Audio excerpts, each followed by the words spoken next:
Hello everyone. Today, I'll guide you through the process of editing group details such as the group name, description, and amount. Let's get started.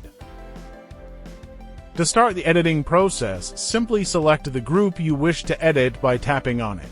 Once you're in the group screen, you'll notice for navigation buttons, look for the one with the info icon and give it a tap. Once you've entered the group info screen, locate the pencil icon at the top right corner. Click on it to proceed with editing.